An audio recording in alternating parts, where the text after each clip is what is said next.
En el nombre del Padre, del Hijo y del Espíritu Santo. Amén. Celebra la Iglesia hoy la fiesta de San Carlos Borromeo, patrono de San Juan Pablo II. San Carlos Borromeo nació en Italia en 1538 en el seno de una familia noble.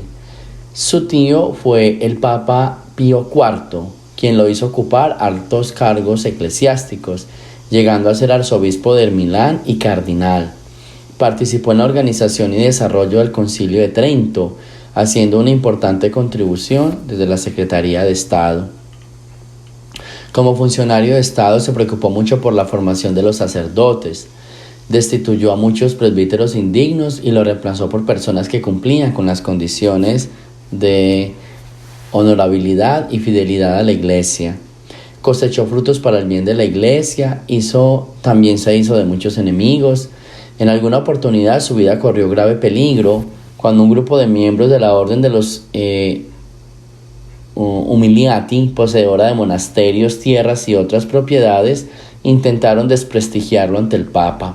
Al no conseguir su cometido, 3 priores de la orden armaron un complot para matarlo. Jerónimo Donati, sacerdote de la orden, aceptó el encargo de darle muerte a cambio del pago de 20 monedas de oro.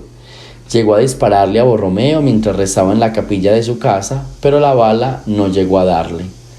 Durante la peste que se propagó en Milán, San Carlos se puso el cuidado de los enfermos. Fue el organizador del clero y las órdenes religiosas que salieron al encuentro en medio de la dificultad de todos los que estaban enfermos y necesitaban asistencia médica y espiritual. Atendió personalmente a cientos de moribundos y fue gestor de la ayuda económica a ellos y sus familias. Fue amigo de mucha gente de bien y servidores de la Iglesia, algunos de ellos santos, como es el caso de San Francisco de Borja, San Felipe Neri, San Pío V, San Félix de Cantalicio, San Andrés Avelino, entre otros más. San Carlos fue quien le dio la primera comunión a un adolescente llamado San Luis Gonzaga. Murió el 4 de noviembre de 1584, apartado del servicio humilde y dedicado a la oración y al silencio. Juan Pablo II resaltó durante su pontificado ciertos detalles o similitudes que lo unieron a San Carlos Borromeo. El papel de San Carlos realiza en mi vida y en la vida de todos los que llevan su nombre, destacó. El primero de ellos es el nombre. Karol Wojtyła es Carlos, nombre con el que San Juan Pablo II fue bautizado. Por eso el Papa Peregrino lo consideró su patrono y protector. El segundo tiene que ver con haber sido víctima de atentados, así como se buscó acabar con la vida de arzobispos de Milán. Ambos pudieron sobrevivir a estas circunstancias en las que sus vidas corrieron peligro y tener una segunda vida. A este santo se le conoce la frase que le escribe al sacerdote: ¿preparas la misa antes de ir a celebrarla? ¿Escuchas a Dios antes de hablar de Él? Entonces, ahí tenemos esa frase bien bonita. ¿Escuchas a Dios antes de ir a hablar de Él? Y dime cómo preparas la Eucaristía antes de ir a celebrarla. ¿Esto? Muere, como ya les había dicho, el 4 de noviembre de 1584. A él le pedimos que interceda por todos los sacerdotes, especialmente por aquellos que se están preparando al sacerdocio y por su recta intención. De la carta del apóstol San Pablo a los romanos. Hermanos, ninguno de nosotros vive para sí mismo. Si muere, muere para sí mismo. Si vivimos, para el Señor vivimos. Y si morimos, para el Señor morimos. Por lo tanto, ya sea que estemos vivos o que hayamos muerto, somos del Señor. Porque Cristo murió y resucitó para el Señor de vivos y muertos. Pero tú, ¿por qué juzgas mal a tu hermano? ¿Por qué lo desprecias? Todos vamos a comparecer ante el tribunal de Dios, como dice la Escritura. Juro por mí mismo, dice el Señor, que todos doblarán la rodilla ante mí y todos reconocerán públicamente que yo soy Dios. En resumen, cada uno de nosotros tendrá que dar cuenta de sí mismo a Dios. Palabra de Dios. Hay una frase, y esta es la continuidad de la lectura de ayer. Si vivimos, para el Señor vivimos, si morimos, para el Señor morimos. Pero aquí hay algo bien interesante. ¿Por qué juzgas mal a tu hermano? Esa pregunta es bien interesante. ¿Por qué juzgas mal a tu hermano? ¿Por qué lo desprecias? Todos vamos a comparecer ante el tribunal de Dios. Todos tendremos que dar cuenta de sí mismo a Dios. Entonces, la pregunta es: ¿por qué estamos despreciando al otro? ¿Por qué estamos juzgando al otro? ¿Sí? O sea, lo que yo les decía ayer, esto vuelve y juega en continuidad. Quien tenemos que comparecer es ante Dios. Ante Él tenemos que revisar nuestra conciencia. Cada uno de nosotros tiene que rendirle cuentas a Dios. No tiene que preocuparle otra cosa. Porque es que muchas veces nos preocupa es otra cosa, ¿sí? Y es al Señor, o sea, es a Él que tenemos que rendirle culto, y es a Él a quien tenemos que rendir tributo, y es a Él a quien tenemos que presentar nuestra conciencia. Entonces, no tenemos por qué nosotros estar juzgando mal a los demás, porque nosotros no somos juez de los demás, ni tenemos por qué despreciar a nadie, porque nosotros no somos quien para hacerlo. Desde esta lectura de hoy, San Pablo está reforzando y nuevamente nos enseña a que nosotros vivimos para el Señor y morimos para el Señor. De Él somos. Ya estemos vivos o ya estemos muertos, somos del Señor, y en Él nos tenemos que presentar para presentar nuestra conciencia, no ante nadie más. O sea que todas nuestras acciones, nuestra manera de comportarnos, toda nuestra conducta será dirigida al Señor. Y nosotros, que somos supuestamente los servidores del Señor, lo único que tenemos que hacer es encargarnos de que todos sean conscientes de esta necesidad, ¿sí? De que todos sean conscientes de esta necesidad, de que somos del Señor, de que no tenemos por qué estar despreciando a los demás, sino que realmente tenemos que estar amando al Señor, solo a Él, ¿sí? Solo a Él, solo al Señor nosotros podemos amar, y solo al Señor nosotros podemos honrar, ¿sí? Entonces, es bien bonito en este día que nosotros recordemos esto y que seamos conscientes de dos cosas: nuestra conciencia dirigida al Señor, y lo segundo, no somos nosotros que tenemos que juzgar ni despreciar al hermano. Es el Señor el que tendrá que decidir qué hacer con cada uno de nosotros. Las cuentas nuestras son para el Señor.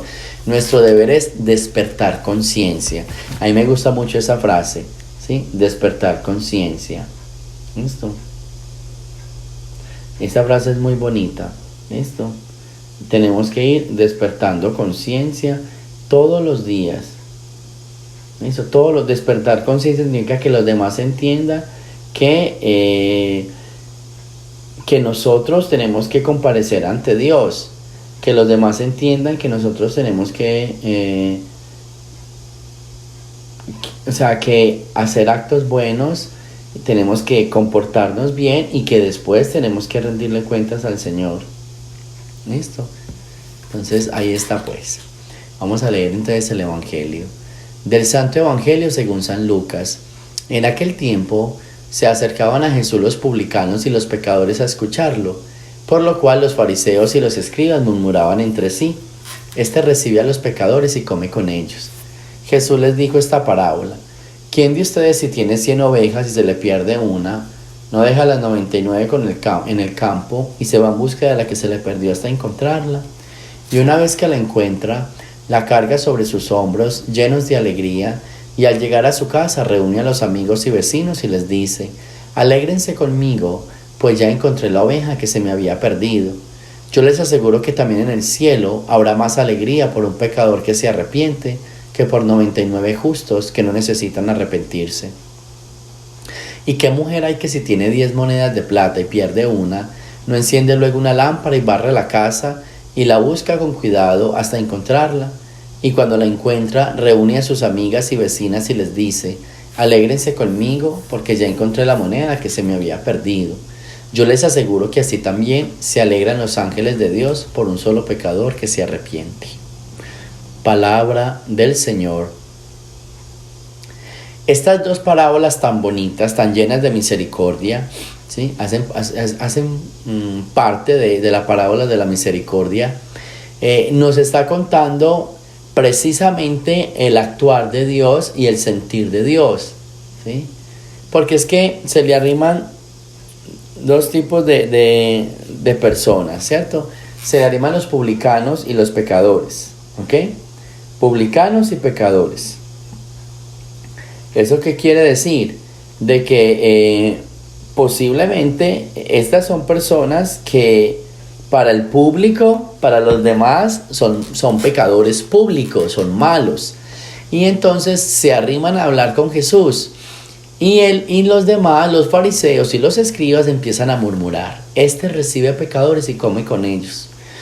A lo que Jesús lanza estas parábolas tan bonitas, la de la oveja perdida y la de la moneda perdida. Yo siempre me he puesto a pensar, si Jesús volviera hoy a la tierra, ¿con quién comería? Yo me he puesto a pensar tanto eso. Si Jesús viniera hoy de nuevo, de regreso, ¿con quién se sentaría a hablar? ¿Con quién se sentaría a comer? ¿Qué haría Jesús en esta época? Porque esa sería una gran pregunta. En esa época se sentaba, y aquí no dice, pero en otros pasajes dice con prostitutas y con pecadores, ¿sí? Con publicanos. ¿Con quién se sentaría a comer en esta época? ¿Y cuál sería la reacción de nosotros? Yo me imagino que igual, como todavía muchos hoy, nos atrevemos a murmurar y a juzgar a los demás. Que porque hacen esta conducta, que porque se portan de esta manera, ¿sí? Yo no entiendo cuál entonces es la evangelización que nosotros tenemos. Si no escuchamos el evangelio, los fariseos, los escribas, hombres tan preparados, tan espirituales, tan conocedores, y eran unos grandes murmuradores, señaladores, inquisidores. ¿Y por qué nosotros no aprendemos de esto? Que Jesús los despreciaba a ellos. Los despreciaba no por el hecho de que eran malos, los despreciaba por el hecho de por qué ellos se atrevían a señalar. Si lo único que estaba haciendo Jesús era tratar de convencer a los demás. ¿Esto? ¿Sí? Eso es lo único que tenía Jesús. Jesús quería ir a ayudarles.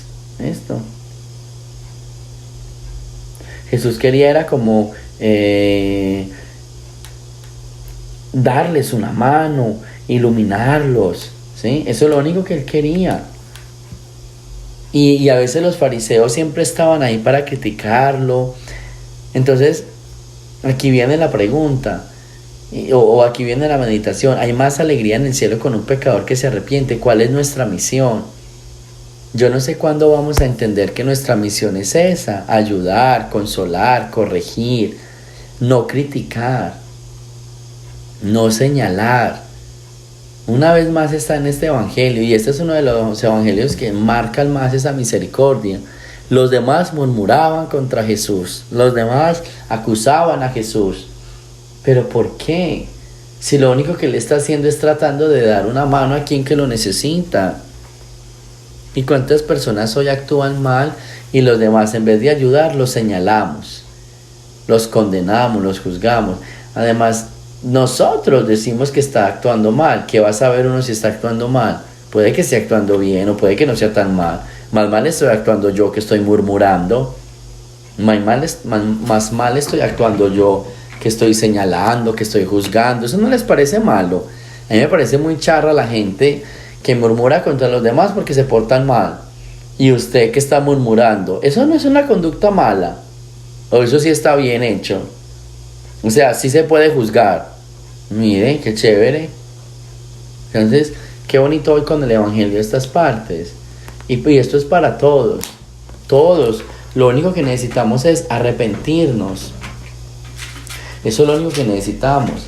Lo único que quiere Dios es que todos se arrepientan y que se acerquen a Él. Eso es. No les dé miedo arrepentirse, no les dé miedo de acercarse. No se sientan juzgados por Dios. Está bien, los hombres los juzgan. Eso es nada que hacer. Así somos los seres humanos. Pero ustedes no se sientan juzgados por Dios. Dios los acoge, Dios los abraza. Dios siempre les da una mano, ¿sí? Jamás los va a rechazar.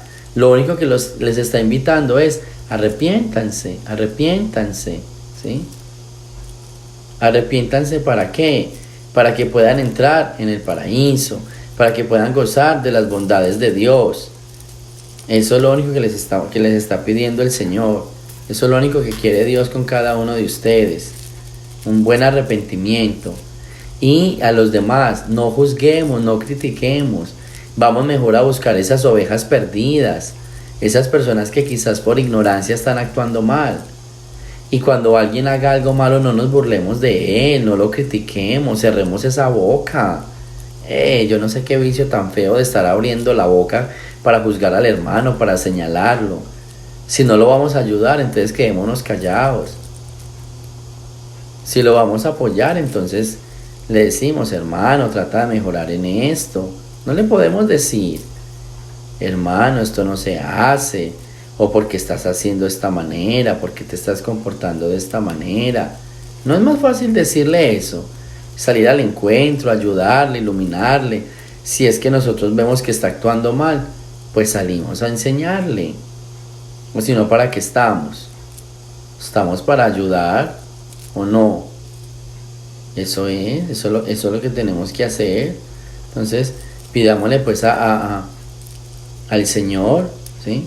Pidámosle pues al Señor en este día que nos ayude a eso, a apoyar al hermano, a juzgar, a no juzgar, a no criticar, sino a hacer siempre esa ayuda y ese soporte para el otro, que eso es lo que todos necesitamos.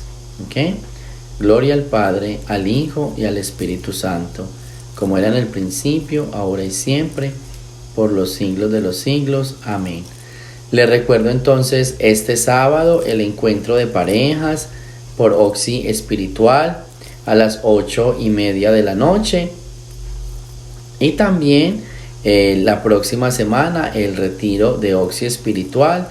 Libérate de tus miedos, libera tus cargas. Y el congreso de la Escuela Oxigenación Humana. A todos los interesados, entonces ya saben que se puede comunicar con nosotros, me pueden escribir un mensaje de texto y me dicen sepáreme una boleta y ya, la paga ese día ya, no se preocupe, ese día la cancela ya, yo le mando el flyer con la información si la necesita, listo, y ya el resto, ya usted lo hace allá, ¿ok? Muy bien, a todos ustedes que Diosito me los bendiga, un feliz día, Jesús, María y José.